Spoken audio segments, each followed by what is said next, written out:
Minister PA మీద complaint ఇవ్వడానికి వచ్చాను. ఏ మినిస్టర్ పిఏ ఎవరమ్మా పేరు? సంధ్యారాణి మేడం. పిఏ పేరమ్మా? బందాప్ సతీష్. ఏమన్నారు? ఎందుకమ్మా?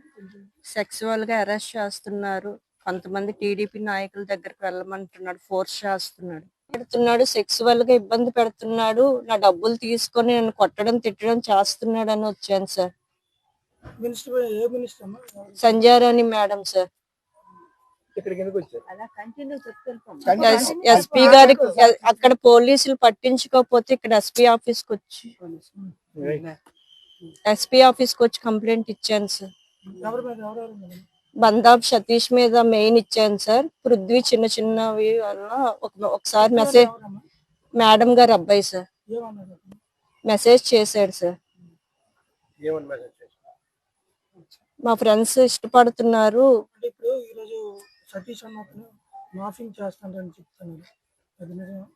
మీరు ఎంక్వైరీ చేసుకోండి సార్. బ్యూరోకి ఏదో ఉంటది కదా సార్, నా ఫోను వాడి ఫోను అందరి ఫోన్ నెంబర్స్ ఇస్తాను, నా ఫోన్ కూడా వదిలేస్తాను, చేసుకోమని చెప్పండి సార్. ఇవ్వాలనేసి జడ్పీకి నా జాబ్ పరంగా డబ్బులు ఇవ్వాలనేసి తీసుకున్నాడు సార్. వెళ్ళి కనుక్కుంటే జడ్పీ వాళ్ళు పైసా కూడా తీసుకోలేదమ్మా, నీ కారుణ్య నియమా కింద నీ భర్తది నీకు ఇచ్చాను జాబ్ అని తెలిసింది సార్. తెలిసిన తర్వాత మినిస్టర్ పిఎన్ నిలదీశాం సార్. నిలదీస్తే మా పిఏ మీద వీళ్ళ మీద ఇదేస్తావా అనేసి నన్ను గుమ్మలక్ష్మీపురం ట్రాన్స్ఫర్ చేశారు సార్. మేడం మా స్టాఫ్ అందరితో వాళ్ళ ఇంటికి వెళ్ళడం జరిగింది సార్. వెళ్తే 2-3 సార్లు నువ్వు నా పిఏ మీద లేనిపోని నిందలేసుకొని ఇచ్చేస్తావు, చేస్తే అక్కడ జాబ్ చేయి లేకపోతే మాని అన్నారు సార్. జూన్ నుంచి మొన్న మే 17వ తేదీన హైకోర్టుకు ఆశ్రయించాం సార్. హైకోర్టుకు ఆశ్రయిస్తే ఆ హైకోర్టు లాయర్ నుంచి నా పరంగా కేసు తీర్పు ఇచ్చారు సార్. ఇక్కడ సాలూరు ఎండిఓ ఆఫీస్ లో జాయిన్ అవ్వు అనేసి ఆర్డర్ పరంగా ఇచ్చారు సార్. అది వారవలేక నాకు సపోర్ట్ చేసిన వాళ్ళని కూడా గాయపరచడం, కొట్టడం జరిగింది. ఇంటికి కూడా వచ్చి చాలా రభస్ చేసి ఇబ్బంది పెట్టాడు సార్. వాళ్ళ అనుచరుల ద్వారా వాడు కూడా వచ్చాడు సార్. మినిస్టర్ పిఏ కూడా వచ్చారు. బర్త్డే రోజు 24 రాత్రి కూడా ఇబ్బంది తాగిసి వచ్చేసి నువ్వు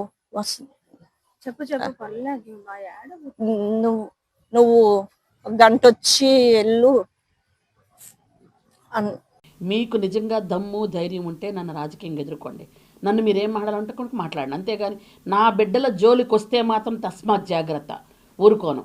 ఈరోజు ఎవరు కంప్లైంట్ ఇచ్చారో రేపు తెలుస్తుంది కదా, వారం రోజులో 10 రోజులు నేను పోలీసులు ఎంక్వైరీ చేయమని చెప్పాను. నేను కనీసం పోలీసుల్ని మనం ఏది కూడా ప్రభావితం చేయకూడదు ఉద్దేశంతో మా పిఏని కూడా తప్పించి నేను ప్రత్యక్షంగా నేను దేంట్లోని ధోరణం మీరు చెయ్యండి అని చెప్పాం. పోలీసులకు ఎంక్వైరీ చేయమన్నాం. పోలీసులకు వారం రోజుల్లో 10 రోజుల్లో తేలిపోద్ది కదా, సైబర్ నుంచి ఫోన్ డేటాస్ వస్తాయి కదా. వచ్చిన తరువాత అప్పుడు నేనంటే చూపిస్తాను.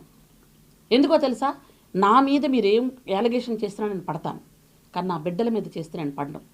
నా బిడ్డలు చదువుకుంటున్నారు, నా కొడుకు చదువుకుంటుంటే వాడి భవిష్యత్తు పాడు చేయాలని ఒక గిరిజన మహిళ వెనక్కి బ్యాక్గ్రౌండ్ లేకుండా కష్టపడి పనిచేస్తూ అంచెలంచెలుగా ఎదుగుతూ చంద్రబాబు నాయుడు గారి ఆశీస్సులతో ఈరోజు ఎమ్మెల్యే అయ్యి మంత్రి అయ్యి ఈరోజు అందరికీ అందుబాటులో ఉంటూ అందరికీ తల్లో నాలికలాగా మా ఆడపడుచులాగా ఉంది అని నా కార్యకర్తలు నన్ను అందరూ కూడా ఎంతో అభిమానిస్తున్నటువంటి ఈ తరుణంలో ఎలాగైనా ఈవిడ్ని ఇబ్బంది పెట్టాలి, నన్ను ఇబ్బంది పెట్టాలనుకోండి, మీకు ఎలా కావాలంటే అలా చేసుకోండి, ఎలా కావాలంటే అలాగే ఇబ్బంది పెట్టండి. మీరు ఏం మాట్లాడితే నేను సమాధానం చెప్తాను, మీరు ఏమడినా నేను సమాధానం చెప్తాను. నా బిడ్డలు ఇందులో ఎందుకు తీసుకొస్తున్నారు, ఇది నిరూపణ ఎలాగో కాదు నాకు తెలుసు, నా బిడ్డ సంగతి నాకు తెలుసు. ఎందుకంటే నా సాలూరులో నా బిడ్డ సంగతి తెలియని వాళ్ళు ఎవరు లేరు. ఎవరు కూడా ఇది నిజమా అని అలాగ ఆశ్చర్యంగా చూస్తున్నారు అందరు కూడా. నా బిడ్డను మీరు కావాలి అని హ్యూమిలేట్ చేసి ఇబ్బంది పెట్టాలనుకుంటున్నారు. సరే, ఈరోజు రేపు ఎల్లుండు 2-3 రోజులు నేను నా కొడుకు మేము ఇబ్బంది పడతాం. నేను ఇబ్బంది పడను, ఎందుకంటే నాకు ఇలాంటి దెబ్బలు 10-25 ఏళ్ళ నుంచి అలవాటు అయిపోయినాయి కానీ నా బిడ్డ 25 సంవత్సరాలు పూర్తిగా లేని బిడ్డ కొంచెం ఇబ్బంది పడుతున్నాడు.